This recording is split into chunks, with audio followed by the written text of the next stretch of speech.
Hello नमस्कार साथियों। स्वागत है आपका हमारे इस यूट्यूब चैनल पर। तो कैसे हो आप सभी? उम्मीद करता हूँ कि सभी अच्छे होंगे और निरंतर अपनी पढ़ाई में व्यस्त होंगे। चलिए दोस्तों, हम आपके लिए 13वां मॉडल पेपर लेकर आ चुके हैं। उम्मीद करता हूँ कि वह 12 मॉडल पेपर आपने पूरी शिद्दत के साथ निकाले होंगे। तो चलिए दोस्तों, शुरुआत करते हैं।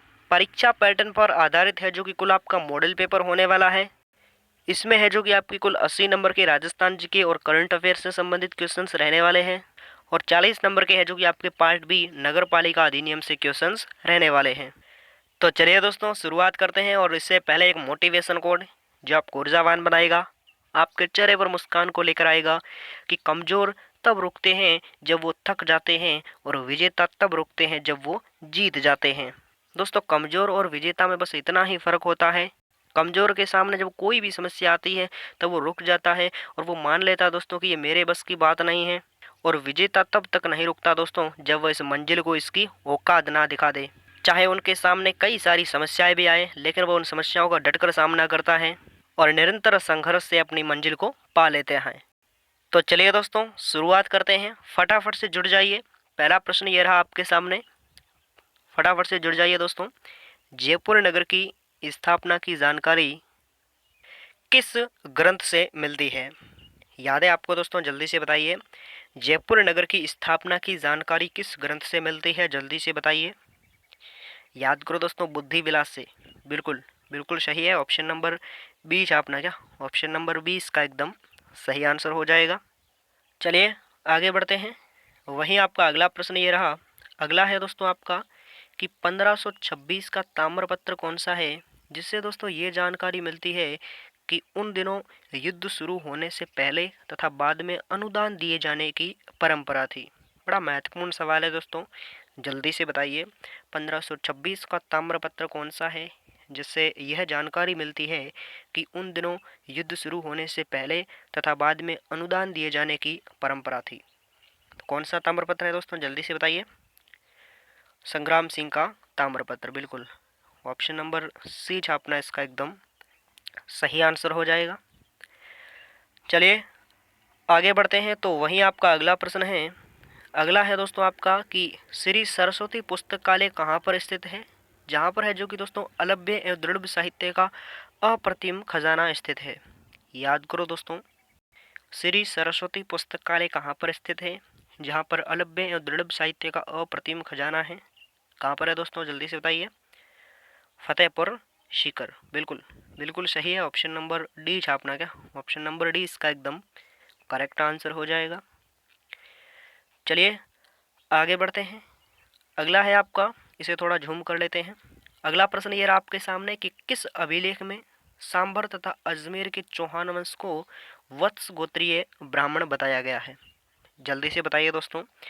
किस अभिलेख में सांभर तथा अजमेर के चौहान वंश को वत्स गोत्रीय ब्राह्मण बताया गया है?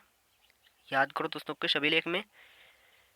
बिजोलिया का शिलालेख। बिल्कुल बिल्कुल सही है। ऑप्शन नंबर सी छापना इसका एकदम सही आंसर है। चलिए आगे बढ़ते हैं। अगला प्रश्न ये रहा आपके सामने। अगला है दोस्तों आपका कि राजस्थान का सबसे प्राचीन शिलालेख किसे माना जाता है? जल्दी से बताइए। राजस्थान का सबसे प्राचीन शिलालेख किसे माना जाता है? तो किसे माना जाता है दोस्तों? बर्ली का लेख। बिल्कुल ऑप्शन नंबर डी क्या? ऑप्शन नंबर डी छापना इसका एकदम सही आंसर हो जाएगा। चलिए फटाफट से आगे बढ़ते हैं। तो अगला प्रश्न है दोस्तों आपका कि लोहे से बना प्याला राजस्थान के किस पुरातात्विक स्थल से प्राप्त हुआ है? याद करो दोस्तों, लोहे से बना प्याला राजस्थान की किस पुरातात्विक स्थल से प्राप्त हुआ है? कहाँ से प्राप्त हुआ दोस्तों? सुनारी से। बिल्कुल बिल्कुल सही है। ऑप्शन नंबर बी छापना इसका एकदम सही आंसर हो जाएगा। चलिए आगे बढ़ते हैं। तो अगला प्रश्न ये रहा। अगला है दोस्तों आपका कि पूर्वी एवं दक्षिणी पूर्वी राजस्थान में कौन सी सभ्यता फली फूली थी? याद करो दोस्तों, पूर्वी एवं दक्षिणी पूर्वी राजस्थान में कौन सी सभ्यता फली फूली थी? याद है आपको? कौन सी थी दोस्तों? जल्दी से बताइए। आर्य सभ्यता। बिल्कुल ऑप्शन नंबर डी छापना इसका एकदम सही आंसर है। चलिए अगला प्रश्न देखें। तो अगला प्रश्न ये रहा आपका कि डीडगर स्थान किस जिले में स्थित है जहां वर्ष 2003 में 5 से 7 हजार वर्ष पुराने शैल चित्र मिले हैं। जल्दी से बताइए दोस्तों, डीडगर स्थान किस जिले में स्थित है जहां वर्ष 2003 में 5 से 7 हजार वर्ष पुराने शैल चित्र मिले हैं। याद करो दोस्तों, डीडगर स्थान कहाँ पर है दोस्तों, जल्दी से बताइए कहाँ पर है। अलवर में, बिल्कुल बिल्कुल सही है। ऑप्शन नंबर डी छापना इसका एकदम करेक्ट आंसर हो जाएगा। चलिए आगे बढ़ते हैं।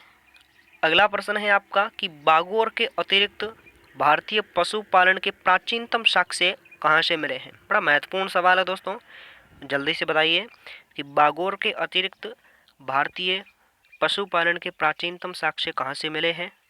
तो कहाँ से मिले हैं दोस्तों, जल्दी से बताइए कहाँ से मिले हैं। आदमगढ़ से, बिल्कुल बिल्कुल आदमगढ़ से मिले हैं। ऑप्शन नंबर सी छापना इसका एकदम करेक्ट आंसर हो जाएगा। चलिए आगे बढ़ते हैं। तो अगला प्रश्न है आपका कि मकानों से पानी निकालने की वैज्ञानिक पद्धति चक्रकूप किस सभ्यता की विशेषता थी। जल्दी से बताइए दोस्तों, मकानों से पानी निकालने की वैज्ञानिक पद्धति चक्रकूप किस सभ्यता की विशेषता थी। तो किस सभ्यता की विशेषता थी, याद है आपको, जल्दी से बताइए। आहार सभ्यता का, याद करो दोस्तों, बड़ा महत्वपूर्ण सवाल है। आहार सभ्यता की विशेषता थी। ऑप्शन नंबर ए छापना इसका एकदम सही आंसर है। चलिए फटाफट से आगे बढ़ते हैं। अगला प्रश्न ये रहा आपके सामने कि मारवाड़ के उस शासक का नाम बताइए जिसने है जो कि आपके गोलमेज सम्मेलन में भाग लेने के लिए राज्य के प्रतिनिधि के रूप में JW यंग को लंदन भेजा। जल्दी से बताइए दोस्तों, मारवाड़ के उस शासक का नाम बताइए जिसने है जो कि गोलमेज सम्मेलन में भाग लेने के लिए राज्य के प्रतिनिधि के रूप में JW यंग को लंदन भेजा। तो कौन सा था दोस्तों, कौन सा शासक था, सरदार सिंह, बिल्कुल। ऑप्शन नंबर बी छापना इसका एकदम करेक्ट आंसर हो जाएगा। चलिए आगे बढ़ते हैं। तो अगला प्रश्न है आपका कि मालदेव की मृत्यु के पश्चात मारवाड़ का शासक कौन बना। याद करो दोस्तों, मालदेव की मृत्यु के पश्चात है जो कि मारवाड़ का शासक कौन बना था, याद है आपको। याद करो दोस्तों, मालदेव की मृत्यु के पश्चात मारवाड़ का शासक कौन बना था, जल्दी से बताइए कौन बना था। चंद्रसेन, बिल्कुल चंद्रसेन बना था। तो ऑप्शन नंबर सी छापना इसका एकदम सही आंसर है। ऑप्शन नंबर सी इसका एकदम करेक्ट है। चलिए आगे बढ़ते हैं। अगला प्रश्न है आपका कि मारवाड़ के किस शासक की रानी उमादेव भटियाणी इतिहास में रूठी रानी के नाम से प्रसिद्ध हुई। याद करो दोस्तों, मारवाड़ के किस शासक की रानी उमादेव भटियाणी इतिहास में रूठी रानी के नाम से प्रसिद्ध हुई। तो किस मारवाड़ शासक की पत्नी थी दोस्तों, जल्दी से बताइए किस मारवाड़ शासक की रानी थी, याद है आपको। राव मालदेव की, बिल्कुल बिल्कुल सही है। ऑप्शन नंबर ए छापना इसका एकदम सही आंसर है। चलिए आगे बढ़ते हैं। अगला प्रश्न है आपका कि जोधपुर में मेहरानगढ़ में फतेहपोल, दौलत खाना में एक बड़ा महल और मंडोर में एक थम्बिया महल तथा काला गोरा भैरव और बाबूजी हड़बूजी रामदेव जी की बड़ी बड़ी मूर्तियाँ किसने बनवाई थी। बड़ा महत्वपूर्ण सवाल है दोस्तों, किसने बनवाई थी, याद है आपको, ये जल्दी से बताइए। तो किसने निर्माण करवाया था ये सारा। जोधपुर में मेहरानगढ़ में फतेहपोल, दौलत खाना में एक बड़ा महल और मंडोर में एक थम्बिया महल, काला गोरा भैरव मंदिर और बाबूजी हड़बूजी रामदेव जी की बड़ी बड़ी मूर्तियाँ। याद करो दोस्तों, किसने बनवाई थी, अजीत सिंह ने, बिल्कुल। ऑप्शन नंबर बी छापना इसका एकदम सही आंसर है। चलिए आगे बढ़ते हैं। तो अगला प्रश्न है आपका कि जोधपुर के मानसिंह कौन से समुदाय के थे। याद करो दोस्तों, जोधपुर के मानसिंह कौन से समुदाय के थे, जल्दी से बताइए। याद करो दोस्तों, जोधपुर के मानसिंह कौन से समुदाय के थे, नाथ समुदाय के, बिल्कुल बिल्कुल सही है। ऑप्शन नंबर ए छापना, क्या ऑप्शन नंबर ए इसका एकदम करेक्ट आंसर हो जाएगा। चलिए आगे बढ़ते हैं। अगला प्रश्न ये रहा आपके सामने कि राज राणा गजेंद्र सिंह को अछूतों के उद्धार के लिए किए गए प्रयासों के लिए जाना जाता है। ये किस उपनाम से कविताएं लिखा करते थे, जल्दी से बताइए दोस्तों। राजा राणा गजेंद्र सिंह को अछूतों के उद्धार के लिए किए गए प्रयासों के लिए जाना जाता है? यह है जो कि किस उपनाम से कविताएं लिखा करते थे? तो किस उपनाम से कविताएं लिखा करते थे, याद है आपको? जल्दी से बताइए। सुधारक के नाम से, बिल्कुल। ऑप्शन नंबर ए छापना इसका एकदम सही आंसर है। चलिए आगे बढ़ते हैं। अगला प्रश्न है आपके सामने कि कुंभा की प्रारंभिक सफलता कौन सी थी? बड़ा महत्वपूर्ण सवाल है दोस्तों, जल्दी से बताइए। कुंभा की प्रारंभिक सफलता कौन सी थी? याद करो दोस्तों, कौन सी थी दोस्तों, जल्दी से बताइए। कुंभा की प्रारंभिक सफलता कौन सी थी? चाचा मेरा का दमन, बिल्कुल बिल्कुल सही है। ऑप्शन नंबर सी छापना इसका एकदम सही आंसर है। चलिए आगे बढ़ते हैं। अगला है आपका कि हमीर को वीर राजा की उपाधि देने वाला प्रमाण कौन सा है? याद करो दोस्तों, हमीर को वीर राजा की उपाधि, तो जल्दी से बताइए दोस्तों, हमीर को वीर राजा की उपाधि देने वाला प्रमाण कौन सा है? याद है आपको?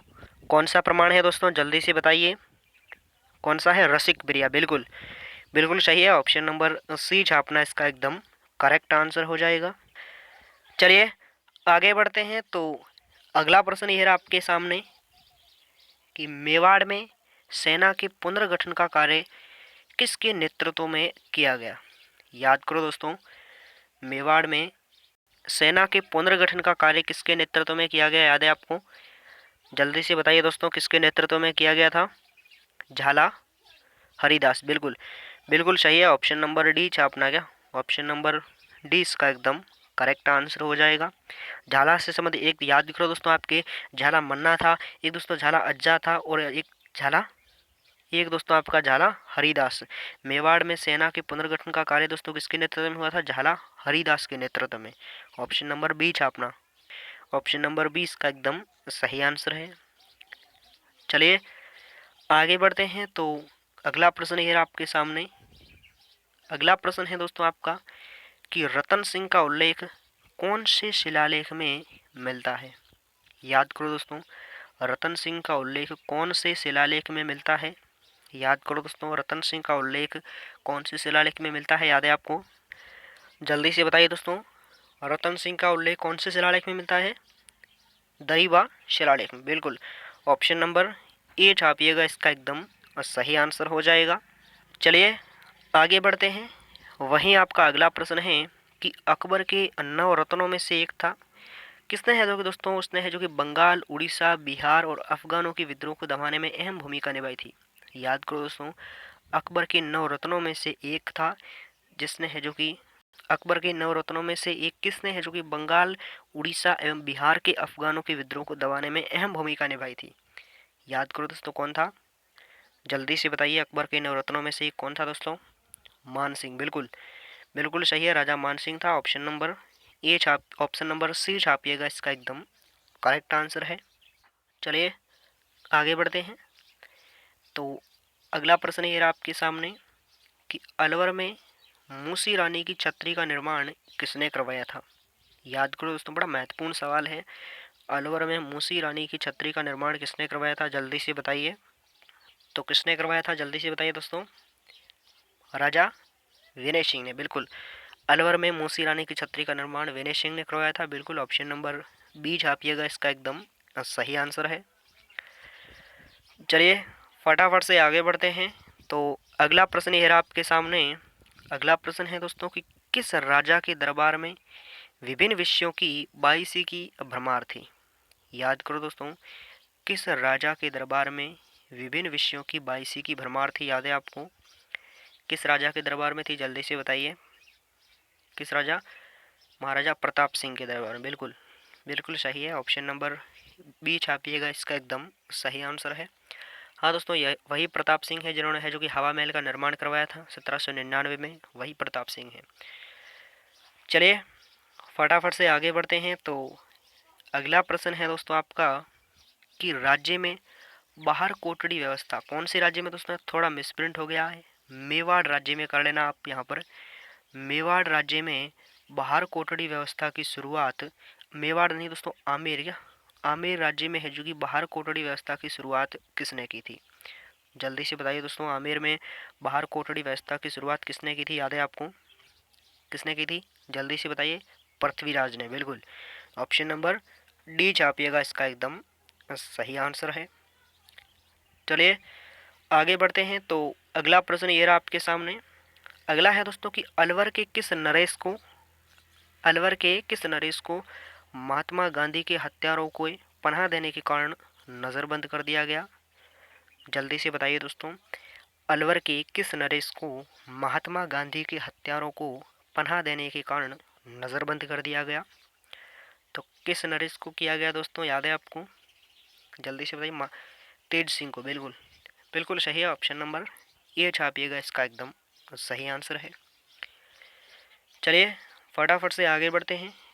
अगला प्रश्न ये रहा आपके सामने कि मिर्जा राजा जयसिंह ने संस्कृत विद्यालय का निर्माण कहाँ करवाया था? जल्दी से बताइए दोस्तों। मिर्जा राजा जयसिंह ने संस्कृत विद्यालय का निर्माण कहाँ पर करवाया था? तो कहाँ पर करवाया था दोस्तों, जल्दी से बताइए। कहाँ पर करवाया था दोस्तों? बनारस में, बिल्कुल। बिल्कुल सही है, ऑप्शन नंबर ए छापिएगा, इसका एकदम करेक्ट आंसर है। चलिए आगे बढ़ते हैं। तो अगला प्रश्न ये रहा आपके सामने कि कछुआओं की प्राचीन राजधानी किसे माना जाता है? बड़ा महत्वपूर्ण सवाल है दोस्तों, जल्दी से बताइए। कछुआओं की प्राचीनतम राजधानी दोस्तों किसे माना जाता है? याद करो दोस्तों, कछुआओं की प्राचीनतम राजधानी जल्दी से बताइए दोस्तों, किसे माना जाता है? दोसा को। दोसा को, बिल्कुल सही है, ऑप्शन नंबर डी छापिएगा, इसका एकदम करेक्ट आंसर है। पीडीएफ की चिंता मत करो दोस्तों, इसी क्लास की पीडीएफ आपको टेलीग्राम पर मिल जाएगी। वीडियो के डिस्क्रिप्शन में टेलीग्राम का लिंक दे रखा है, वहाँ से आप टेलीग्राम से जुड़ जाइए, वहाँ पर है जो कि इस क्लास की पीडीएफ आपको मिल जाएगी। चलिए आगे बढ़ते हैं। अगला प्रश्न है आपका कि मिर्जा राजा जयसिंह का अंतिम अभियान कौन सा था? याद करो दोस्तों, मिर्जा राजा जयसिंह का अंतिम अभियान कौन सा था, जल्दी से बताइए। याद करो दोस्तों, मिर्जा राजा जयसिंह का अंतिम अभियान कौन सा था? कौन सा था दोस्तों, जल्दी से कमेंट बॉक्स में छाप कर बताइए। बीजापुर का अभियान, बिल्कुल। बिल्कुल सही है, ऑप्शन नंबर बी छापना, इसका एकदम सही आंसर है। चलिए आगे बढ़ते हैं। अगला प्रश्न ये आपके सामने। अगला है दोस्तों आपका कि जयपुर के उत्तराधिकारी संघर्ष का पहला युद्ध कौन सा हुआ था? बड़ा महत्वपूर्ण सवाल है दोस्तों। जयपुर के उत्तराधिकारी संघर्ष का पहला युद्ध याद करो दोस्तों, कौन सा हुआ था? कौन सा युद्ध दोस्तों? राजमहल का युद्ध, बिल्कुल। बिल्कुल सही है, ऑप्शन नंबर डी छापिएगा, इसका एकदम सही आंसर है। चलिए आगे बढ़ते हैं। तो अगला प्रश्न ये रहा आपके सामने कि सवाई जयसिंह द्वारा रचित ग्रंथ कौन सा है जो ज्योतिष शास्त्र में विशिष्ट स्थान रखता है? याद करो दोस्तों, सवाई जयसिंह द्वारा रचित ग्रंथ कौन सा है जो ज्योतिष शास्त्र में विशिष्ट स्थान रखता है? कौन सा है दोस्तों? एक तो दोस्तों जीज मोहम्मद शाही है और एक जयसिंह कारी का। ऑप्शन नंबर सी छापना, इसका एकदम सही आंसर है। चलिए फटाफट से आगे बढ़ते हैं। अगला प्रश्न ये आपके सामने। अगला है दोस्तों आपका कि 1918 में स्वदेशी आंदोलन के दौरान जोधपुर में चांदमल सुराणा व साथियों ने किस संस्था की स्थापना की? याद करो दोस्तों जल्दी से कि 1918 ईस्वी में स्वदेशी आंदोलन के दौरान जोधपुर में चांदमल सुराणा व उनके साथियों ने किस संस्था की स्थापना की थी? तो किस संस्था की थी, जल्दी से बताइए। मारवाड़ हितकारिणी सभा की, बिल्कुल। ऑप्शन नंबर बी, ए नहीं दोस्तों, ऑप्शन नंबर बी छापिएगा, इसका एकदम सही आंसर है। चलिए आगे बढ़ते हैं। तो अगला प्रश्न ये रहा आपके सामने कि संविधान निर्मात्री सभा में बीकानेर के प्रतिनिधि कौन थे? जल्दी से बताइए दोस्तों, थोड़ा सा झूम कर लेता हूँ ताकि आपको क्लियरली दिख सके। अब बताइए दोस्तों कि संविधान निर्मात्री सभा में बीकानेर के प्रतिनिधि कौन थे, याद है आपको? जल्दी से बताइए, संविधान निर्मात्री सभा में बीकानेर के प्रतिनिधि कौन थे? कौन थे दोस्तों? के एम पन्नीकर, बिल्कुल। बिल्कुल सही है, ऑप्शन नंबर सी छापना, इसका एकदम सही आंसर है। चलिए अगला प्रश्न है आपका। अगला है दोस्तों आपका कि किसान पंच बोर्ड की स्थापना किसकी अध्यक्षता में की गई?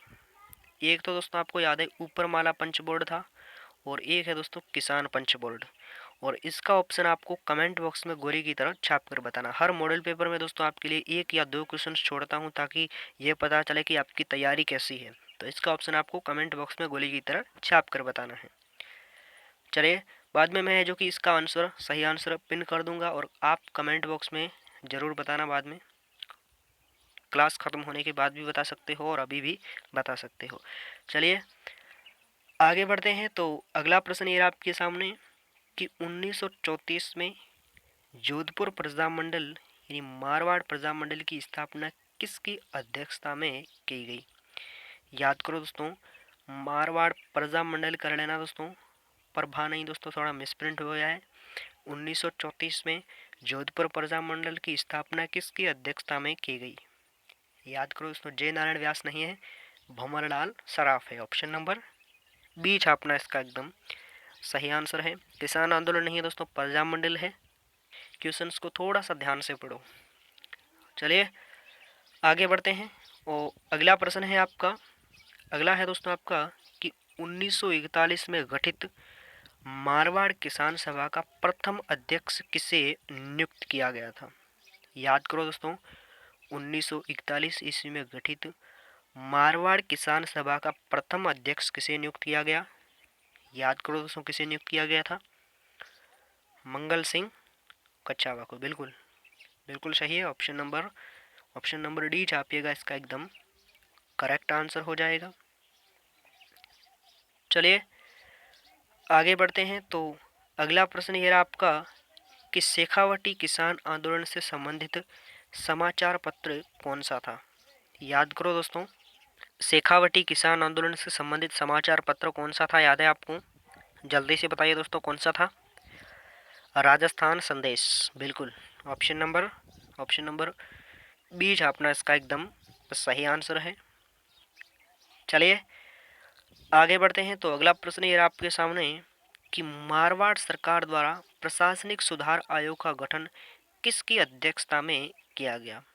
याद करो दोस्तों, मारवाड़ सरकार द्वारा प्रशासनिक सुधार आयोग का गठन किसकी अध्यक्षता में किया गया? जल्दी से बताइए दोस्तों, किसकी अध्यक्षता में किया गया? किसकी अध्यक्षता में? एस के सुधारक की अध्यक्षता में। बिल्कुल, ऑप्शन नंबर बी छापना इसका एकदम सही आंसर है।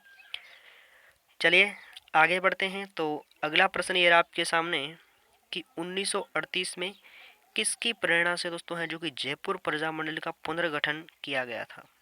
जल्दी से बताइए दोस्तों, 1938 ईस्वी में किसकी प्रेरणा से जयपुर प्रजामंडल का पुनर्गठन किया गया था? याद करो दोस्तों, किसकी प्रेरणा से है? जमनालाल बजाज व हीरालाल शास्त्री। बिल्कुल सही, ऑप्शन नंबर डी छापना इसका एकदम करेक्ट आंसर हो जाएगा। चलिए आगे बढ़ते हैं। तो अगला प्रश्न ये आपके सामने, अगला है दोस्तों आपका कि मारवाड़ रियासत के किसानों पर सर्वाधिक कितने प्रकार के कर लगाए गए थे? जल्दी से बताइए दोस्तों, मारवाड़ रियासत के किसानों पर सर्वाधिक कितने प्रकार के कर लगाए गए थे? याद है आपको? कितने प्रकार के? 136। बिल्कुल, ऑप्शन नंबर डी छापना इसका एकदम सही आंसर हो जाएगा। चलिए आगे बढ़ते हैं। अगला प्रश्न ये आपके सामने कि उदयपुर में डाकन प्रथा को गैर कानूनी कब घोषित हुई? याद करो दोस्तों, उदयपुर में डाकन प्रथा गैर कानूनी कब घोषित हुई थी? याद है आपको? जल्दी से बताइए दोस्तों, उदयपुर में डाकन प्रथा गैर कानूनी कब घोषित हुई थी? 1853 को। बिल्कुल, ऑप्शन नंबर बी छापना इसका एकदम सही आंसर है। बिल्कुल, ऑप्शन नंबर बी ही इसका एकदम करेक्ट है। चलिए आगे बढ़ते हैं। अगला प्रश्न ये आपके सामने कि राजस्थान की प्रथम महिला पत्रकार कौन थी? बड़ा महत्वपूर्ण सवाल है दोस्तों, जल्दी से बताइए, राजस्थान की प्रथम महिला पत्रकार कौन थी? याद है आपको? तो कौन थी दोस्तों? जल्दी से बताइए, राजस्थान की प्रथम महिला पत्रकार कौन थी दोस्तों? सुजा राजपुरोहित। बिल्कुल, ऑप्शन नंबर डी छापिएगा, इसका एकदम करेक्ट आंसर हो जाएगा। चलिए आगे बढ़ते हैं। तो अगला प्रश्न ये आपके सामने कि बीकानेर की स्वतंत्रता सेनानी कौन थी जिन्होंने दुधवा खारा किसान आंदोलन का नेतृत्व किया था? याद करो दोस्तों, बीकानेर की स्वतंत्रता सेनानी कौन थी जिन्होंने दुधवा खारा किसान आंदोलन का नेतृत्व किया था? याद है आपको? कौन थी दोस्तों? जल्दी से बताइए, कौन थी दोस्तों बीकानेर की स्वतंत्रता सेनानी जिन्होंने दुधवा खारा किसान आंदोलन का नेतृत्व किया था? खेतूबाई थी, बिल्कुल बिल्कुल सही है। ऑप्शन नंबर डी छापना इसका एकदम करेक्ट आंसर है। चलिए आगे बढ़ते हैं। अगला प्रश्न ये रहा आपके सामने कि आंतरिक स्रोत से सर्वाधिक नमक उत्पादन करने वाली झील कौन सी है। जल्दी से बताइए दोस्तों, आंतरिक स्रोत से सर्वाधिक नमक उत्पादन करने वाली झील कौन सी है। याद करो दोस्तों, जल्दी से बताइए, याद है आपको? आंतरिक स्रोत से सर्वाधिक नमक उत्पादन करने वाली झील, अरे याद करो दोस्तों, कौन सी है? सांभर झील है। ऑप्शन नंबर बी छापना इसका एकदम करेक्ट आंसर है। चलिए आगे बढ़ते हैं। तो अगला प्रश्न ये रहा आपका सामने, अगला प्रश्न ये रहा कि राजस्थान में सर्वप्रथम खनिज तेल एवं गैस की खोज कब की गई। याद करो दोस्तों, राजस्थान में सर्वप्रथम खनिज तेल एवं गैस की खोज कब की गई? तो कब की गई थी दोस्तों, जल्दी से बताइए। 1956 को, बिल्कुल। ऑप्शन नंबर बी छापना इसका एकदम करेक्ट आंसर हो जाएगा। चलिए आगे बढ़ते हैं। तो अगला प्रश्न ये आपके सामने कि Rajasthan state mines and minerals limited का मुख्यालय कहाँ पर स्थित है। अति महत्वपूर्ण सवाल है दोस्तों, स्टार लगा लो। Rajasthan state mine and mineral limited का मुख्यालय कहाँ पर स्थित है, याद है आपको? कहाँ पर है दोस्तों, जल्दी से बताइए। उदयपुर में, बिल्कुल। ऑप्शन नंबर सी छापिएगा, इसका एकदम सही आंसर है। चलिए अगला प्रश्न ये आपके सामने कि वह खनिज पदार्थ कौन सा है जो राजस्थान का सोना कहलाता है, जो रासायनिक खाद बनाने में उपयोगी है। बड़ा महत्वपूर्ण सवाल है दोस्तों, जल्दी से बताइए। वह खनिज पदार्थ कौन सा है जो राजस्थान का सोना कहलाता है और दोस्तों रासायनिक खाद बनाने में उपयोगी भी है। तो कौन सा खनिज है? तो कौन सा खनिज है दोस्तों, जल्दी से बताइए। फ्लोराइट है, बिल्कुल। ऑप्शन नंबर बी छापना इसका एकदम सही आंसर है। और फेल्सपार के लिए दोस्तों कौन सा प्रसिद्ध जिला है? फेल्सपार के लिए दोस्तों अजमेर है। फ्लोरस्पार के लिए दोस्तों डूंगरपुर है। ये आपको कंफ्यूज कर सकते हैं दोस्तों। राजस्थान का सोना कहलाता है फ्लोराइट, ठीक है। फेल्सपार है जो कि अजमेर में, और फ्लोरस्पार है जो कि आपका उदयपुर क्षेत्र में। और टंगस्टन कहाँ का प्रसिद्ध है? डेगाना नागौर का। और रॉक फॉस्फेट झामर कोटड़ा उदयपुर। इन सारी चीज़ों को आपको नोट करना है। और ज़्यादा चर्चा हम नहीं करेंगे इस मॉडल पेपर में। जितना है जो कि परीक्षा में टाइम होता है दोस्तों, उसी के अकॉर्डिंग आपको है जो कि आपका टाइम वेस्ट ना करते हुए है जो कि हम मॉडल पेपर निकालने का प्रयास कर रहे हैं। चलिए आगे बढ़ते हैं। अगला प्रश्न ये रहा आपके सामने। आप चिंता मत करना दोस्तों, इसी ये टाइम आपको दे रहे हो ना दोस्तों आप इन क्लास को, इस टाइम की पूर्ति दोस्तों आपके परीक्षा हॉल में होने वाली है। तो जल्दी से बताइए दोस्तों, लादेरा शाकुण क्षेत्र किस खनिज उत्पादन के लिए प्रसिद्ध है? जल्दी से बताइए दोस्तों, लादेरा शाकुण क्षेत्र किस खनिज के लिए प्रसिद्ध है? किस खनिज के लिए? टंगस्टन के लिए, बिल्कुल। ऑप्शन नंबर डी छापना इसका एकदम सही आंसर है। चलिए आगे बढ़ते हैं। अगला प्रश्न है आपका कि राजस्थान में लिग्नाइट कोयले का अधिक उत्पादन कहाँ पर होता है। याद करो दोस्तों, राजस्थान में लिग्नाइट कोयले का अधिक उत्पादन कहाँ पर होता है? जल्दी से बताइए। कपूरडी ऑप्शन नहीं है सही दोस्तों, बिथनोक बीकानेर क्षेत्र में है जो कि लिग्नाइट कोयले का अधिक उत्पादन होता है। ऑप्शन नंबर सी छापना इसका एकदम सही आंसर है। चलिए आगे बढ़ते हैं। तो अगला प्रश्न ये आपका सामने, अगला है दोस्तों कि गोटन स्थान नागौर है जो किसके लिए प्रसिद्ध है दोस्तों, किस खनिज के लिए प्रसिद्ध है? गोटन स्थान नागौर वाला जो क्षेत्र है वो किस खनिज के लिए प्रसिद्ध है दोस्तों, जल्दी से बताइए। किस खनिज के लिए है? चूने पत्थर के लिए, बिल्कुल बिल्कुल सही है। ऑप्शन नंबर सी छापना इसका एकदम करेक्ट आंसर है। चलिए आगे बढ़ते हैं। अगला प्रश्न ये आपके सामने कि राजस्थान का एकमात्र मैग्नीज उत्पादन वाला जिला कौन सा है? जल्दी से बताइए दोस्तों, राजस्थान का एकमात्र मैग्नीज उत्पादन वाला जिला कौन सा है? याद करो दोस्तों, कौन सा जिला है? कौन सा है? बांसवाड़ा, बिल्कुल बिल्कुल सही है। ऑप्शन नंबर बी छापिएगा, इसका एकदम करेक्ट आंसर है। चलिए आगे बढ़ते हैं। अगला प्रश्न है आपका कि जलवायुवीय दशाओं एवं कृषि उत्पादन के आधार पर कृषि उत्पादन, जलवायुवीय एवं कृषि दशाओं जलवायुवीय दशाओं और कृषि उत्पादन के आधार पर, यहाँ पर दोस्तों मिसप्रिंट हो गया, के आधार पर राजस्थान को कितने कृषि जलवायु क्षेत्रों में विभक्त किया गया है।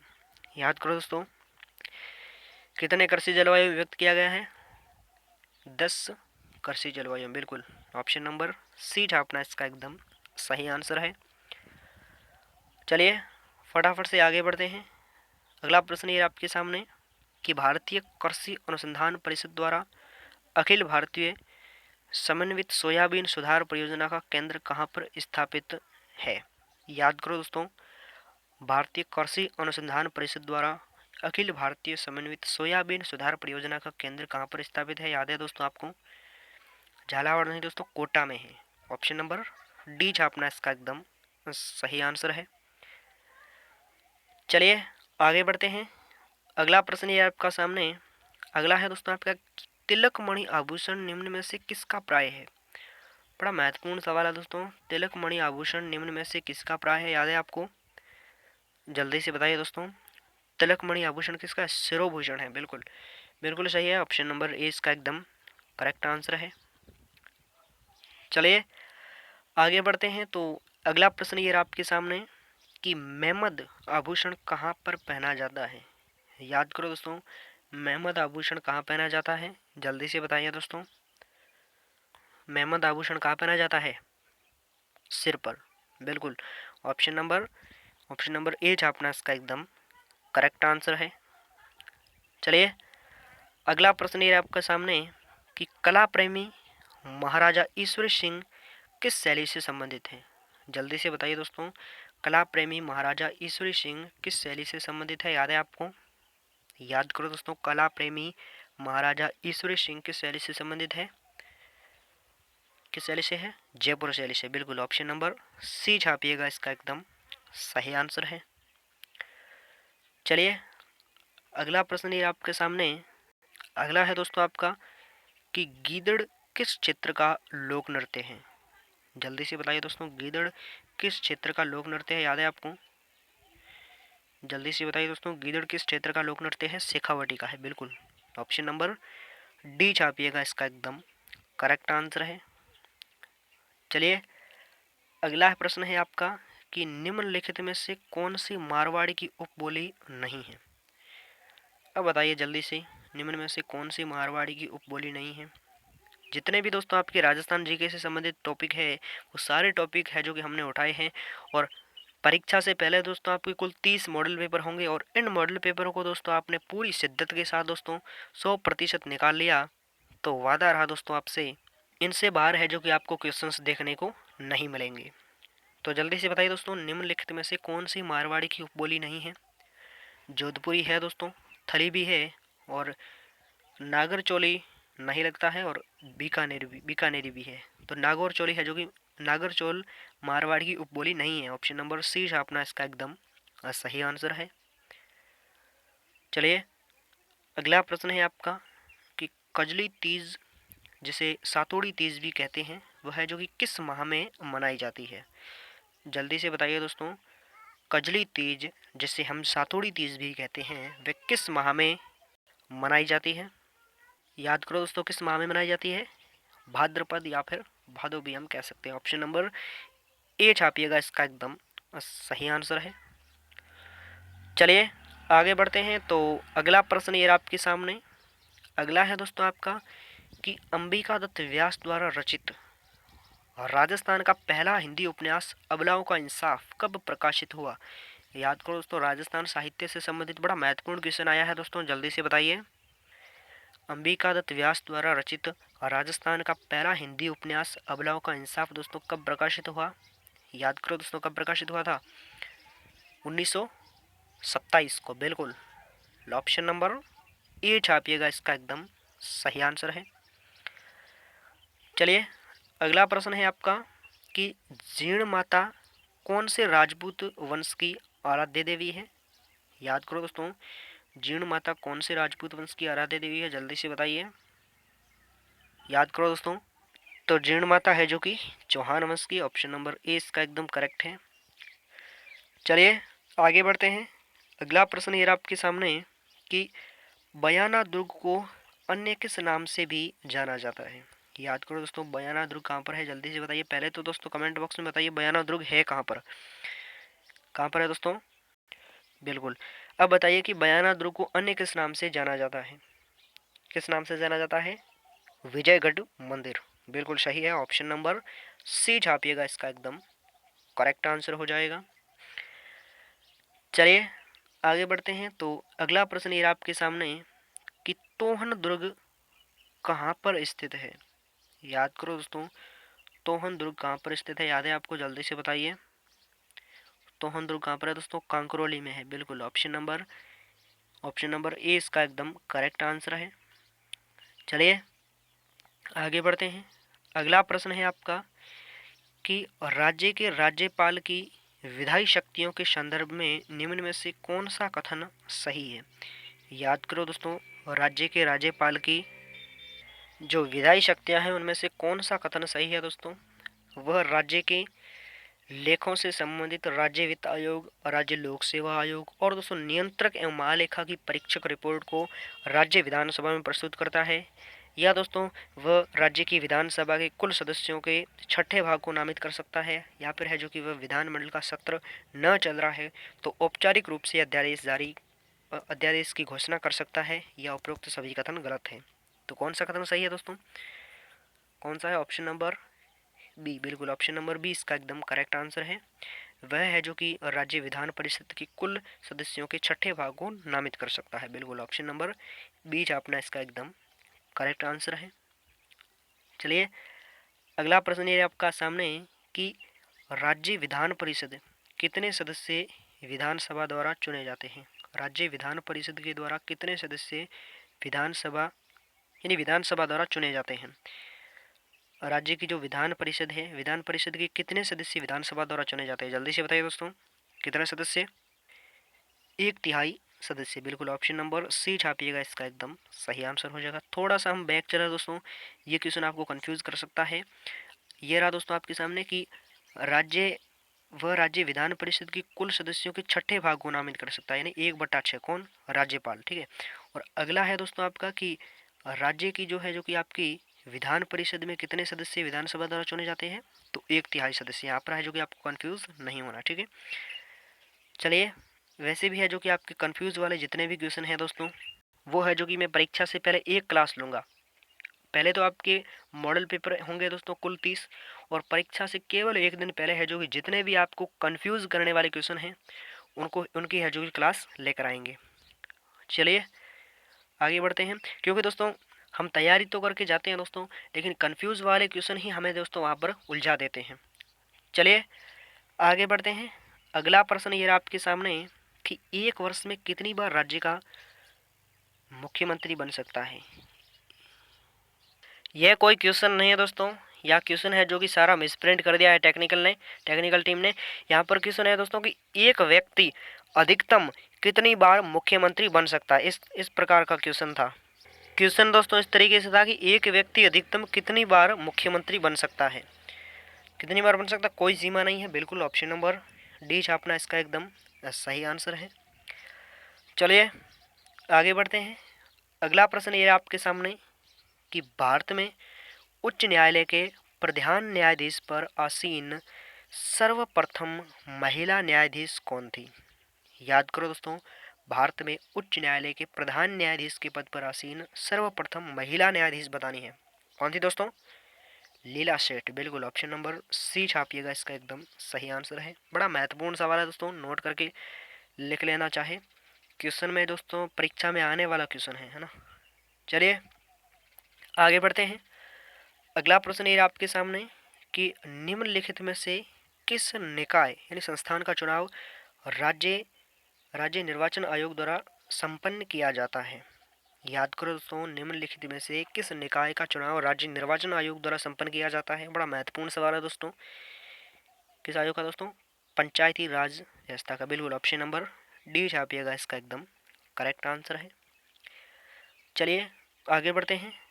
अगला प्रश्न ये आपके सामने कि राज्य लोक सेवा आयोग के प्रथम अध्यक्ष कौन थे। याद करो दोस्तों, राज्य लोक सेवा आयोग के प्रथम अध्यक्ष कौन थे, याद है आपको, जल्दी से बताइए दोस्तों, राज्य लोक सेवा आयोग के प्रथम अध्यक्ष कौन थे। कौन थे दोस्तों? एस के घोष। बिल्कुल ऑप्शन नंबर डी छापिएगा, इसका एकदम करेक्ट आंसर है। चलिए अगला प्रश्न ये रहा आपके सामने कि राज्यपाल द्वारा उप लोकायुक्त की नियुक्ति किसकी सलाह पर की जाती है?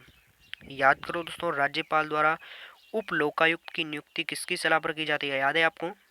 किसकी सलाह पर की जाती है? मुख्यमंत्री की सलाह पर नहीं दोस्तों, लोकायुक्त की सलाह पर की जाती है। क्वेश्चन किस प्रकार पूछ रहा है कि राज्यपाल द्वारा उप लोकायुक्त की नियुक्ति किसकी सलाह पर की जाती है? तो लोकायुक्त के द्वारा की जाती है। ऑप्शन नंबर बी छापना इसका एकदम सही आंसर है। चलिए आगे बढ़ते हैं। अगला प्रश्न ये रहा आपके सामने कि एक जिलाधीश किसके रूप में कार्य नहीं कर सकता? क्वेश्चन को ध्यान से पढ़ो फिर से। एक जिलाधीश किसके रूप में कार्य नहीं कर सकता? वह दोस्तों एक जिला कलेक्टर के रूप में कार्य करता है, जिले के मुखिया के रूप में कार्य कर सकता है, और दोस्तों जिला मजिस्ट्रेट के रूप में भी कर सकता है। लेकिन दोस्तों वह जिला जज के रूप में है जो कि कार्य नहीं कर सकता। ऑप्शन नंबर ए छापिएगा, इसका एकदम सही आंसर है। चलिए आगे बढ़ते हैं। अगला प्रश्न ये रहा आपके सामने कि राजस्थान उच्च न्यायालय के 41वें मुख्य न्यायाधीश किसे नियुक्त किया जाएगा? करंट अफेयर से संबंधित बड़ा महत्वपूर्ण सवाल है दोस्तों, स्टार लगा लो, परीक्षा में आने वाला सवाल है दोस्तों। राजस्थान उच्च न्यायालय के 41वें मुख्य न्यायाधीश किसे नियुक्त किया जाएगा? किसे नियुक्त किया जाएगा दोस्तों? किसे नियुक्त किया जाएगा? ऑगस्टाइन जॉर्ज मसीहा को। बिल्कुल ऑप्शन नंबर डी छापना इसका एकदम सही आंसर हो जाएगा। वो जब भी आएंगे एक मसीहा बनकर आएंगे ना, इस तरीके से आप याद रख लेना। चलिए आगे बढ़ते हैं। अगला प्रश्न ये रहा आपके सामने कि राजस्थान हस्तशिल्प कलाएं पुस्तक का विमोचन किया गया है। इस पुस्तक के लेखक कौन है? हाल ही में राजस्थान हस्तशिल्प कलाएं पुस्तक का दोस्तों विमोचन किया गया है। इस पुस्तक के लेखक कौन है आपको बताना है। कौन है दोस्तों? जल्दी से बताइए कौन है? पन्नालाल मेघवाल है। बिल्कुल ऑप्शन नंबर सी छापिएगा, इसका एकदम करेक्ट आंसर है। चलिए फटाफट से आगे बढ़ते हैं। अगला प्रश्न ये रहा आपके सामने कि आगामी विधानसभा चुनाव में वोटिंग हेतु ईवीएम मशीन के किस अपग्रेडेड वर्जन का उपयोग होगा? याद करो दोस्तों, किसका उपयोग होगा? किस है जो कि अपग्रेडेड वर्जन का उपयोग होगा? किसका होगा दोस्तों? जल्दी से बताइए। M3 ईवीएम का। बिल्कुल ऑप्शन नंबर सी छापिएगा, इसका एकदम करेक्ट आंसर है। ईवीएम की फुल फॉर्म क्या? इलेक्ट्रॉनिक वोटिंग मशीन है ना। चलिए आगे बढ़ते हैं। अगला प्रश्न है आपका कि देश के किस रेलवे जोन ने वर्ष 2022-23 में कबाड़ यानी स्क्रैप को बेचकर भारतीय रेलवे हेतु सर्वाधिक वित्त अर्जित किया है? बड़ा महत्वपूर्ण सवाल है दोस्तों, जल्दी से बताइए। देश के किस रेलवे जोन ने वर्ष 2022-23 में कबाड़ को बेचकर भारतीय रेलवे हेतु सर्वाधिक वित्त अर्जित किया है? किसने दोस्तों? किस रेलवे? उत्तरी पश्चिमी railway Jaipur. Option number B छापना इसका एकदम सही आंसर है। करंट अफेयर से संबंधित दोस्तों बड़े महत्वपूर्ण क्वेश्चन है। चलिए आगे बढ़ते हैं। अगला प्रश्न ये रहा आपके सामने। अगला है दोस्तों आपका कि राष्ट्रीय आयुर्वेद संस्थान advancer centre for treatment education and research for cancer यानी ACTREC ने राज्य के किस संस्थान के साथ कैंसर उपचार हेतु MOU किया है? जल्दी से बताइए दोस्तों। यह MOU दोस्तों राष्ट्रीय आयुर्वेद संस्थान जयपुर। बिल्कुल ऑप्शन नंबर बी छापिएगा, इसका एकदम सही आंसर है। चलिए आगे बढ़ते हैं। अगला प्रश्न ये रहा आपके सामने। अगला दोस्तों है कि राजस्थान में छठे वित्त आयोग पंचायत अवधि वर्ष 2020-21 में 2021 से वर्ष 2024-25 तक आयोग के अध्यक्ष कौन है? कौन है दोस्तों? राज्य में छठे वित्त आयोग पंचायत अवधि वर्ष 2020-21 से 2024-25 तक है, और इस आयोग के अध्यक्ष कौन है? कौन है दोस्तों? जल्दी से बताइए। प्रद्युमन सिंह है। बिल्कुल प्रद्युमन सिंह है। ऑप्शन नंबर बी छापिएगा, इसका एकदम सही आंसर हो जाएगा। चलिए आगे बढ़ते हैं। अगला प्रश्न ये रहा आपके सामने कि मेहरानगढ़ म्यूजियम ट्रस्ट की ओर से साल 2023 के लिए मारवाड़ का सर्वोच्च पुरस्कार कौन सा दोस्तों? राव सिंह जी सम्मान किसे दिया जाएगा? जल्दी से बताइए दोस्तों, किसे दिया जाएगा? किसे दिया जाएगा? अश्विनी वैष्णव को। बिल्कुल ऑप्शन नंबर बी छापना इसका एकदम सही आंसर है। चलिए आगे बढ़ते हैं। अगला प्रश्न है आपका कि हाल ही में कौन सा राज्य जल बजट तैयार करने वाला देश का पहला राज्य बना है? जल्दी से बताइए, हाल ही में कौन सा राज्य जल बजट तैयार करने वाला देश का पहला राज्य बना है? कौन सा है? राजस्थान नहीं है दोस्तों, यहाँ पर है जो कि केरल है। ऑप्शन नंबर बी छापना इसका एकदम सही आंसर है। चलिए आगे बढ़ते हैं। तुक्के मत लगाया करो, है ना। अब राजस्थान कैसे कर लिया दोस्तों आपने? क्वेश्चन को ध्यान से पढ़ो पहले कि हाल ही में कौन सा राज्य जल बजट तैयार करने वाला देश का पहला राज्य बना है? केरल बना है। ऑप्शन नंबर बी छापना इसका एकदम करेक्ट आंसर है। चलिए अगला प्रश्न है आपका कि कृषि विश्वविद्यालय जोधपुर द्वारा किस गांव को स्मार्ट बनाने के लिए गोद लिया गया है? जल्दी से बताइए दोस्तों, कृषि विश्वविद्यालय जोधपुर द्वारा किस गांव को स्मार्ट बनाने के लिए गोद लिया गया है? किस गांव को दोस्तों? खुडियाला गांव को। बिल्कुल ऑप्शन नंबर डी छापना इसका एकदम करेक्ट आंसर हो जाएगा। चलिए अगला प्रश्न है आपका, अगला है दोस्तों आपका कि राजस्थान में बाजरा महोत्सव का आयोजन कब किया जाएगा? अति महत्वपूर्ण सवाल है, स्टार लगा लो दोस्तों। राजस्थान में बाजरा महोत्सव का आयोजन कब किया जाएगा? जल्दी से बताइए। यह आयोजन दोस्तों 25 से 27 सितंबर 2023 के बीच में किया जाएगा। बिल्कुल बिल्कुल सही है। ऑप्शन नंबर ए छापिएगा, इसका एकदम सही आंसर हो जाएगा। चलिए दोस्तों अब हम चलते हैं पार्ट बी की ओर, देखते हैं कितने क्वेश्चंस आपके पार्ट बी में सही होते हैं। तो प्रश्न ये रहा दोस्तों आपका कि राजस्थान नगर पालिका अधिनियम 2009 की धारा 10 के अंतर्गत पिछड़े वर्गों से संबंधित महिलाओं के लिए वार्ड में सीटों को आवंटित करने के लिए अपनाया गया आधार क्या है? तो कौन सा आधार है दोस्तों? कौन सा है दोस्तों? जल्दी से बताइए। विभिन्न कौन सा दोस्तों? नहीं, जल्दी से बताइए, पहले बताइए दोस्तों कौन सा आंसर है। कमेंट्स नहीं आ रहे यार, जल्दी से बताइए। विभिन्न वार्ड में आवर्तन। बिल्कुल बिल्कुल सही है। ऑप्शन नंबर सी छापिएगा, इसका एकदम सही आंसर हो जाएगा। चलिए आगे बढ़ते हैं। अगला प्रश्न ये रहा आपके सामने कि राजस्थान नगर पालिका अधिनियम 2009 की किस धारा के अनुसार नगर पालिका के सदस्य लोक सेवक समझे जाएंगे? जल्दी से बताइए दोस्तों, राजस्थान नगर पालिका अधिनियम 2009 की किस धारा के अनुसार नगर पालिका के सदस्य लोक सेवक समझे जाएंगे? किस धारा के अंतर्गत? जल्दी से बताइए। धारा 66 के अंतर्गत। बिल्कुल ऑप्शन नंबर सी छापिएगा, इसका एकदम करेक्ट आंसर है। चलिए आगे बढ़ते हैं। अगला प्रश्न ये रहा आपके सामने कि राजस्थान नगर पालिका अधिनियम 2009 के समय राजस्थान के मुख्यमंत्री कौन थे? अति महत्वपूर्ण सवाल है दोस्तों, जल्दी से बताइए। जल्दी से बताइए, राजस्थान नगर पालिका अधिनियम 2009 के समय राजस्थान के है जो कि मुख्यमंत्री कौन थे? याद है आपको?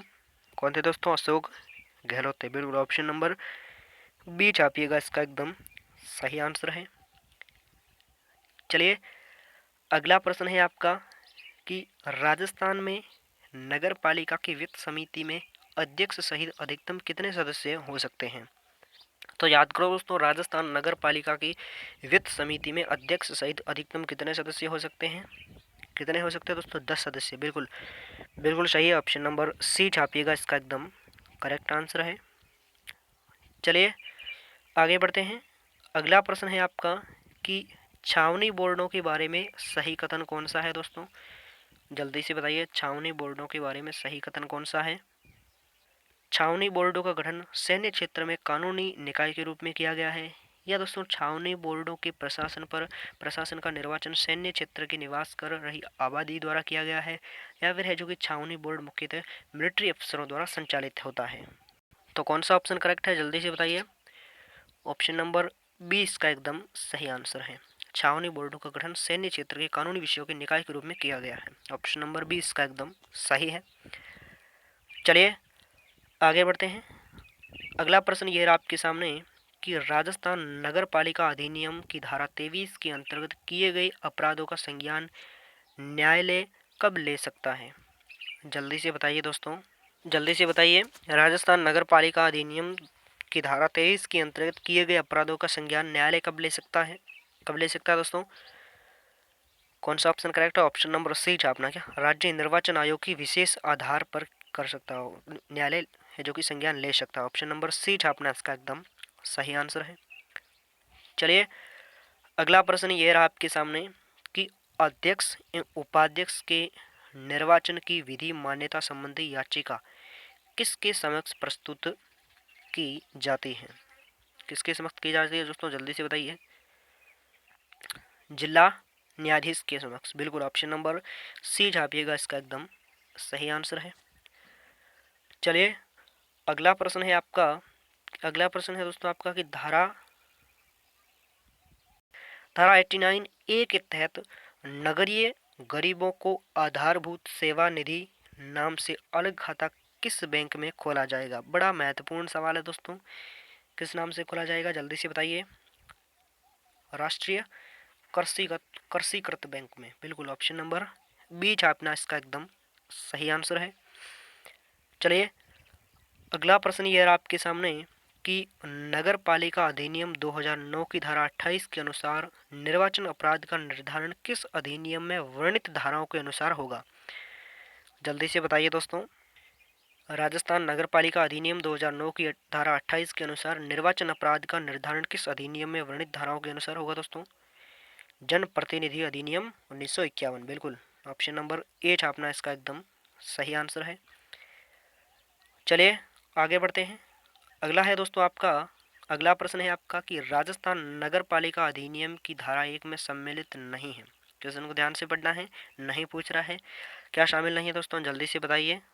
परिभाषाएं शामिल नहीं है, बिल्कुल ऑप्शन नंबर ए छापिएगा, इसका एकदम सही आंसर है। चलिए आगे बढ़ते हैं।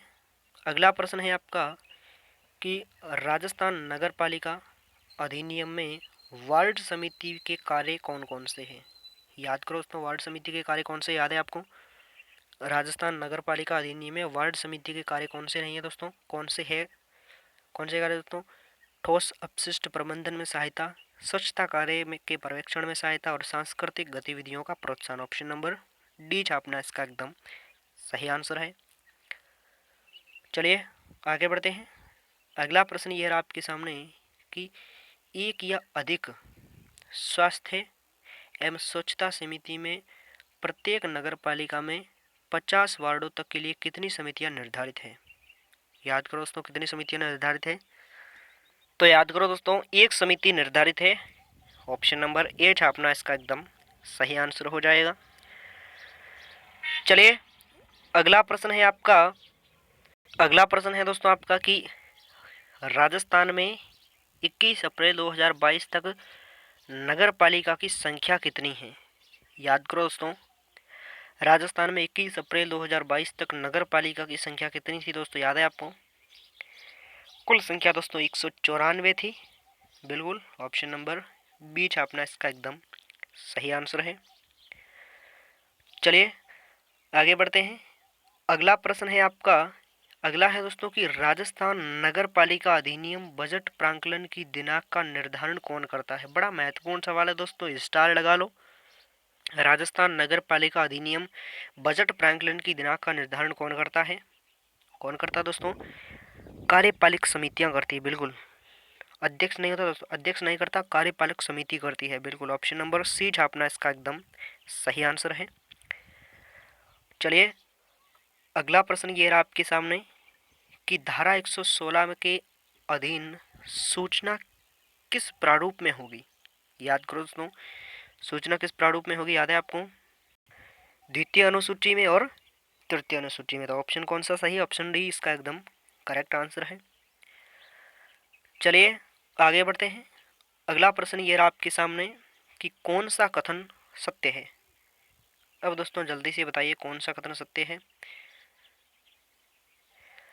नगर पालिका निधि के लेखा शीर्ष में जमा अधिशेष धन को नगर पालिका निधि के किसी अन्य लेखा शीर्ष में अंतरित किया जा सकेगा। और दोस्तों वाणिज्यिक परियोजना लेखा में जमा अधिशेष धन नगर पालिका विधि के सामान्य लेखों में अंतरित नहीं किया जाएगा। तो कौन सा ऑप्शन करेक्ट है दोस्तों, जल्दी से बताइए।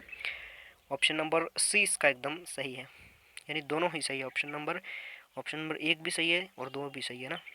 ऑप्शन नंबर सी छापना इसका एकदम करेक्ट आंसर है। चलिए आगे बढ़ते हैं। अगला प्रश्न है आपके सामने कि नगर पालिका किन भवनों को संबंधित मंजूरी देने से पूर्व क्षेत्रीय नगर नियोजक से सलाह प्राप्त करेगी। याद करो दोस्तों, किन भवनों को 15 मीटर से ऊंचे भवन पर, और दोस्तों संस्थागत कॉम्प्लेक्स और कॉमर्शियल कॉम्प्लेक्स। ऑप्शन नंबर कौन सा सही है? ऑप्शन नंबर डी इसका एकदम करेक्ट आंसर हो जाएगा। चलिए आगे बढ़ते हैं।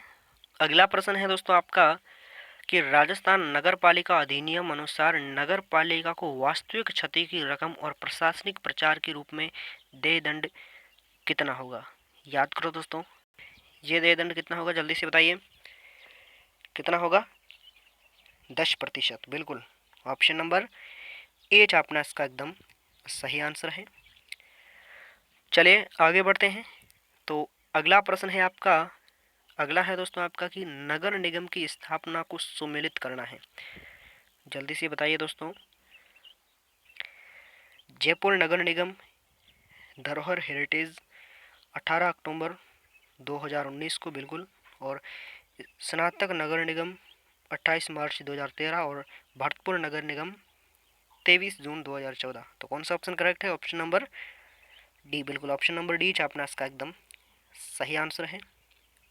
चलिए अगला प्रश्न है आपका कि धारा 73 ब के अधीन अपील का निस्तारण कितनी अवधि में होगा? याद करो दोस्तों, ये है जो कि कितनी अवधि में होगा, जल्दी से बताइए कितनी अवधि में होगा दोस्तों? यथाशीघ्र होगा, बिल्कुल। ऑप्शन नंबर डी छापना इसका एकदम सही आंसर है। धारा धारा दोस्तों 73 ब के अधीन है ना, धारा 73 नहीं है, धारा 73 ब कर लेना ना, यहाँ पर लिखा हुआ है धारा 73 ब। चलिए आगे बढ़ते हैं। अगला प्रश्न है आपका, अगला है दोस्तों, अगला है कि आदिनांकित तालिकाएं और मानचित्र की प्रतियों नगर पालिका द्वारा इस अधिनियम के लागू होने के 1 वर्ष के भीतर किसके कार्यालय में जमा करवाई जाएगी? बड़ा महत्वपूर्ण सवाल है दोस्तों, किसके कार्यालय में जमा करवाई जाएगी, जल्दी से बताइए किसके कार्यालय में? निदेशक स्थानीय निकाय के कार्यालय में, बिल्कुल। ऑप्शन नंबर डी छापिएगा इसका एकदम। अरे भाई रुक जा, कहाँ जा रहा है? ऑप्शन नंबर डी क्या? ऑप्शन नंबर डी छापना इसका एकदम सही आंसर है। चलिए आगे बढ़ते हैं। तो अगला प्रश्न ये रहा आपके सामने कि राजस्थान राज्य सरकार द्वारा नगर पालिका मामलों की जांच करने हेतु अधिकृत अधिकृत जांच अधिकारी को सिविल प्रक्रिया संहिता 1908 के अधीन सिविल न्यायालय में कौन सी शक्तियां प्राप्त हैं? याद करो दोस्तों, कौन सी शक्तियां प्राप्त है? प्रकटीकरण तथा निरीक्षीकरण और स्थगित देने की, और शपथ पर साक्ष्यों की परीक्षा कराना, और दोस्तों साक्ष्यों के परीक्षण के लिए कमीशन जारी करना। तो ये सभी शक्तियां प्राप्त है, बिल्कुल। ऑप्शन नंबर डी छापना इसका एकदम सही आंसर है।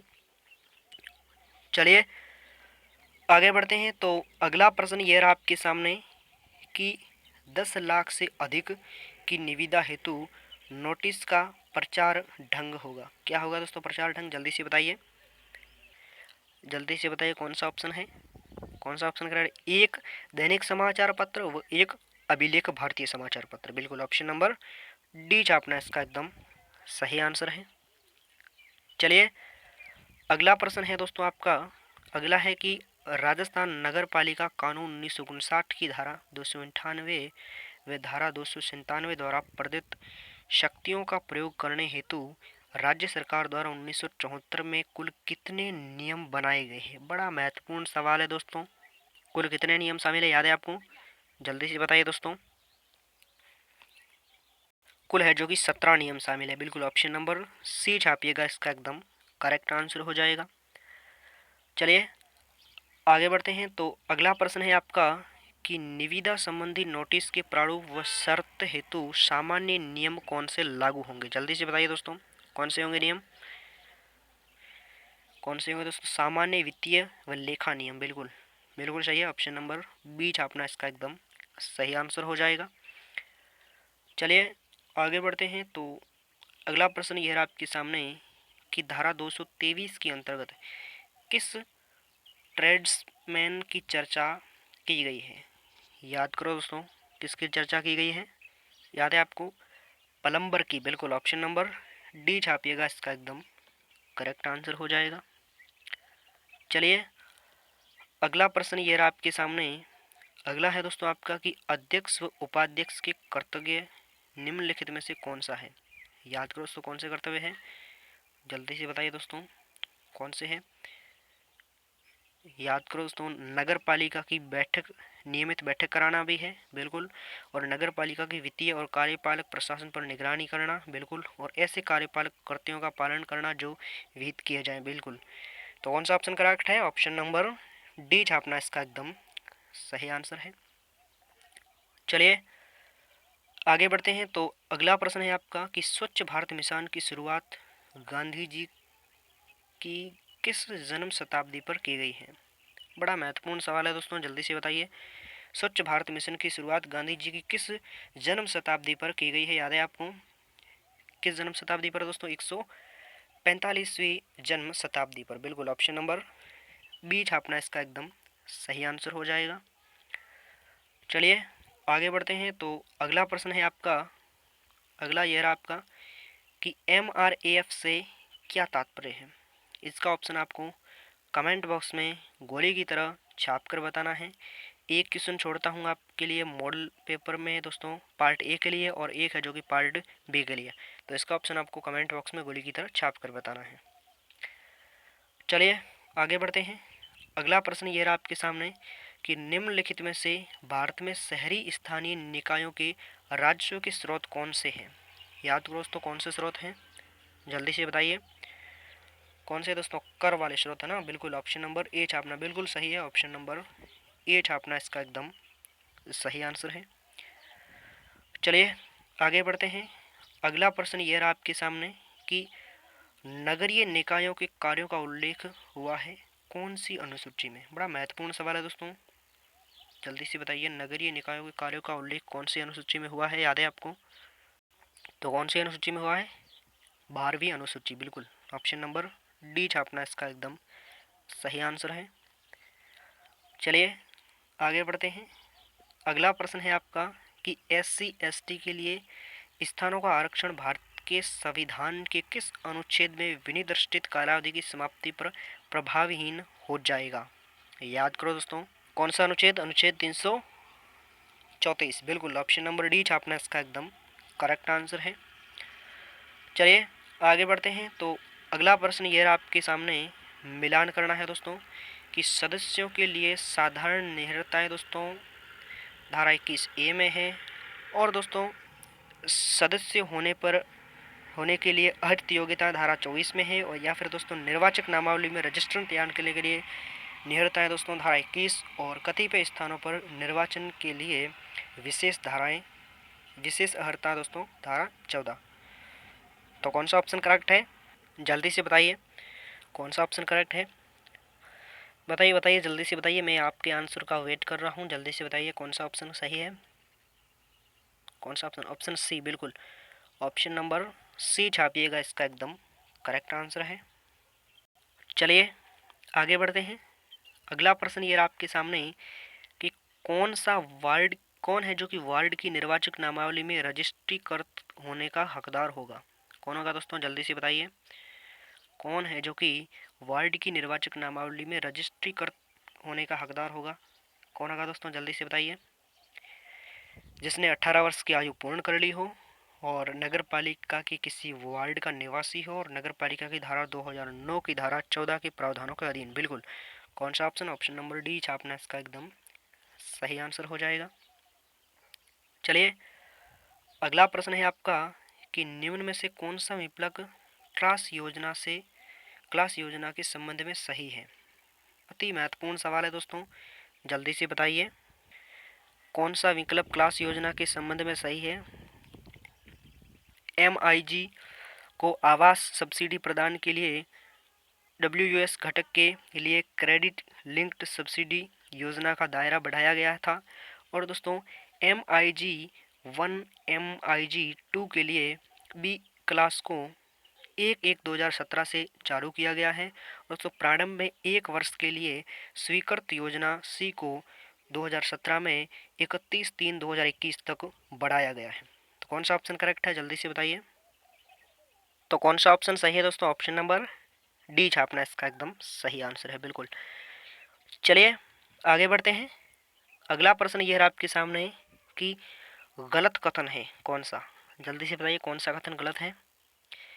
याद करो दोस्तों, कोई व्यक्ति किसी नगर पालिका के किसी वार्ड में किसी मकान का स्वामित्व रखता है तो वह उस वार्ड का निवासी समझा जाएगा। और दोस्तों धारा 14 के वास्ते अर्हता की तारीख उस वर्ष की जुलाई का पहला दिन होगा जिसमें है जो कि निर्वाचक नामावली तैयार की जाती है।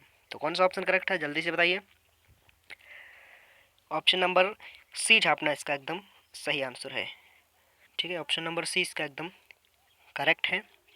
चलिए आगे बढ़ते हैं। अगला प्रश्न ये रहा आपके सामने कि इंदिरा गांधी शहरी रोजगार गारंटी योजना के अंतर्गत कार्यों का भुगतान जन आधार से लिंक बैंक अकाउंट में कितने दिनों में किया जाएगा? बड़ा महत्वपूर्ण सवाल है। कितने दिनों में किया जाएगा दोस्तों, जल्दी से बताइए। कितने दिनों में? 15 दिनों में, बिल्कुल। ऑप्शन नंबर सी छापना इसका एकदम सही आंसर है। चलिए आगे बढ़ते हैं। तो अगला प्रश्न ये रहा आपके सामने कि नवीकरण और शहरी परिवर्तन के लिए अटल मिशन यानी अमृत कब शुरू किया गया था? जल्दी से बताइए दोस्तों, कब शुरू किया गया था, याद है आपको? जल्दी से बताइए कब शुरू किया गया था ना दोस्तों? 25 जून 2015 को शुरू किया गया था, बिल्कुल। ऑप्शन नंबर बी छापना इसका एकदम सही आंसर हो जाएगा। चलिए अगला प्रश्न है आपका कि नगर पालिका सीटों में महिला आरक्षण कितने प्रतिशत है? जल्दी से बताइए। नगर पालिका सीटों में महिला आरक्षण दोस्तों कितने प्रतिशत है? याद करो दोस्तों, 50%, बिल्कुल। बिल्कुल सही है, ऑप्शन नंबर सी छापिएगा इसका एकदम। चलिए वहीं आपका लास्ट प्रश्न है। अगला प्रश्न है दोस्तों आपका कि इंदिरा गांधी शहरी रोजगार गारंटी योजना में शहरी निवासियों को काम करने के वैधानिक अधिकार के रूप में संविधान के किस अनुच्छेद के तहत गारंटीकृत जीवन के आधार की सुनिश्चितता होती है? बड़ा महत्वपूर्ण सवाल है दोस्तों, जल्दी से बताइए। किस अनुच्छेद के तहत गारंटीकृत जीवन के अधिकार की सुनिश्चितता होती है दोस्तों? जल्दी से बताइए किस अनुच्छेद के तहत। याद करो दोस्तों, अनुच्छेद 22 के तहत। अनुच्छेद 22 नहीं दोस्तों, अनुच्छेद 21 के तहत है ना। चलिए ऑप्शन नंबर 20 का एकदम करेक्ट आंसर हो जाएगा। इंदिरा गांधी शहरी रोजगार गारंटी योजना में शहरी निवासियों को काम करने के वैधानिक अधिकार के रूप में संविधान के किस अनुच्छेद के तहत गारंटीकृत जीवन के अधिकार की सुनिश्चितता होती है? अनुच्छेद 21 के तहत, बिल्कुल। ऑप्शन नंबर बी छापना इसका एकदम सही आंसर हो जाएगा। ठीक है दोस्तों, ये हो गई आज की हमारी क्लास। एक्चुअली में दोस्तों हुआ क्या था, आपकी क्लासें लानी थी दोस्तों एक दिन छोड़कर दूसरे दिन, लेकिन दोस्तों थोड़ी सी समस्या आने के कारण दोस्तों क्लासों में है जो कि गैप अधिक होने लगा है। लेकिन दोस्तों आप सभी का प्यार और सपोर्ट दोस्तों यूं ही बना रहा तो हम है जो कि जल्द ही एक अच्छा डिजिटल बोर्ड लेकर आएंगे और आपको है जो कि फ्री में शिक्षा प्रोवाइड कराएंगे, है ना। और ये महंगे महंगे कोर्स हम लॉन्च नहीं करेंगे दोस्तों, आपके लिए सारी क्लासें फ्री होगी। बस लगातार तैयारी करते रहिए आप। और चैनल पर नए हो दोस्तों तो इन्हें जो कि सब्सक्राइब कर लीजिए ताकि है जो कि क्लास का नोटिफिकेशन आपको मिल सके। ठीक है दोस्तों, ध्यान रखिएगा अपना, खुश रहिएगा, मस्त रहिएगा और सम्मान कीजिएगा अपने माँ बाप का, अपने बड़े बुजुर्गों का। मिलता हूँ एक अगली क्लास में, तब तक के लिए पढ़ते रहिए। धन्यवाद, जय हिंद, ऑल द बेस्ट। और कमेंट बॉक्स में जल्दी से छाप कर बता दीजिए कि किस किस ने है जो कि मैंने जो 12 मॉडल पेपर अभी है जो कि ये 13वां मॉडल पेपर है, ठीक है, किस किस ने है जो कि वह 13 मॉडल पेपर कम्प्लीटली है जो कि निकाल लिए हैं। और आपके है जो कि उन मॉडल पेपरों में दोस्तों कितने क्वेश्चन सही हो रहे हैं वो भी है जो कि आपको बताना है। ठीक है दोस्तों, धन्यवाद, जय हिंद।